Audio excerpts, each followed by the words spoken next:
The scale of the solar system and the galaxy is really a little difficult to understand, but let's talk about it in terms of driving and visiting some of these places.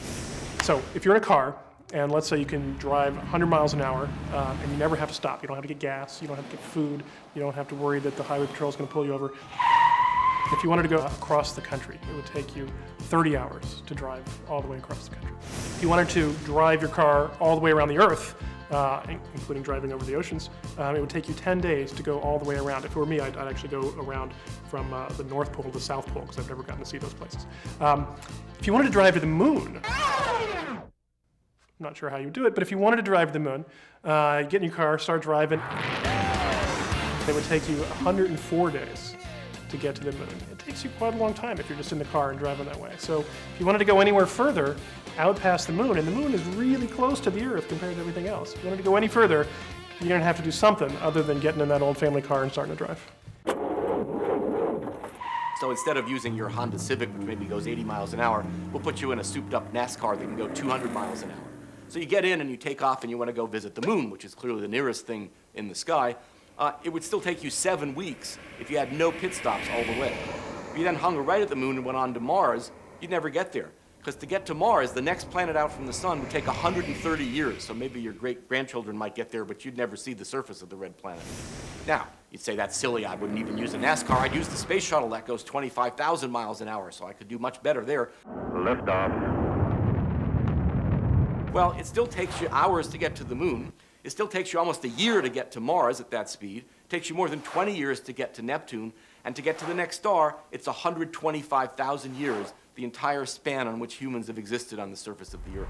It's really difficult to comprehend the scale of space here. We picture the solar system in textbooks as the sun orbited by these little planets going around, but that scale is really wrong. The sun is 1 million miles in diameter.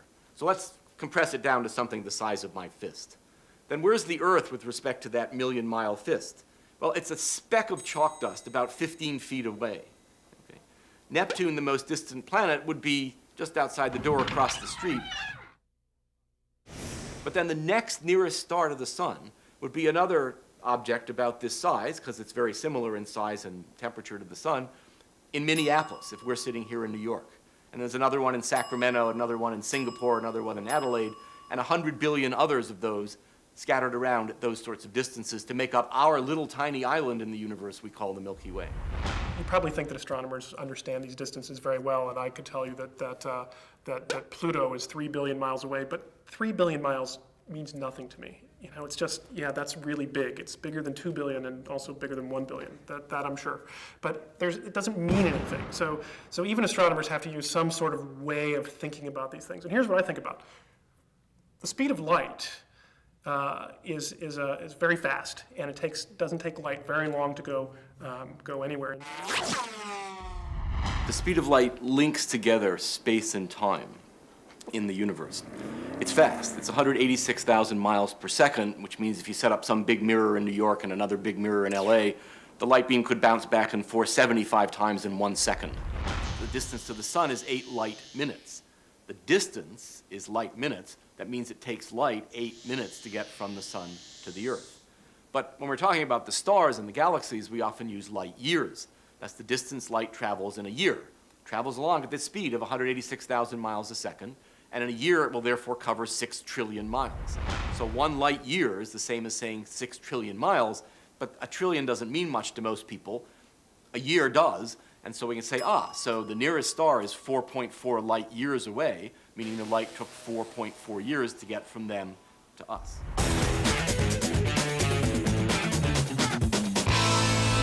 Traveling at the speed of light. We all know what traveling at the speed of light looks like, right? You're in your spaceship and you want to go to the next star, and you look around, make sure everybody's okay, and you press the button, and here's what it looks like. But it's not really like that. If you really were doing speed of light travel, let's look what it really looked like. Okay, you look around, check everybody else is okay, and you're about to press the button. You see what's out there in the sky in front of you, and you go 1, 2, 3, go.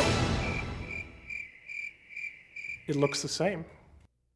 the closest star is still 4 years away, and there it is. And in 4 years, it'll be bright, but everything else is more or less in the same place. And there's nothing out there between here and there. So say you're traveling 1,000 times faster than the speed of light, then, well, it still wouldn't look that good. You might see the stars kind of go like this.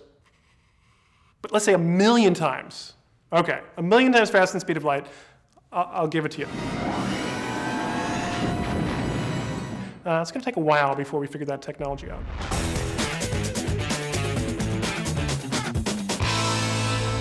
So if you think first about what you see when you look up in the sky, you look up and you say, there aren't that many stars up there. That's an illusion. What we're seeing is we're seeing maybe 6,000 of the brightest stars. And they're all in our own Milky Way. But our Milky Way has a lot more stars. There are 100 billion stars in the Milky Way. The Milky Way is a pretty average galaxy. And of the galaxies, we think there may be 100 billion of them out there, and there may be more. Latest Hubble estimates are 140 billion.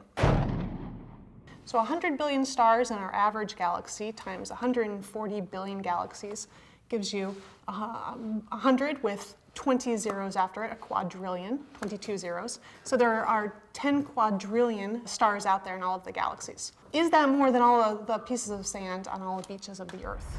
The coastline of the Earth is about 360,000 kilometers. A third of that is sandy. If you figure an average beach is about 100 meters wide and it's about 2 meters deep, you can calculate out, pick your average sand particle. I chose about a half a millimeter. That's what California sand tends to be. And you come out with a number that's about 1 quadrillion pieces of sand, particles of sand. So there are more stars out there than there are pieces of sand on all the beaches of the Earth.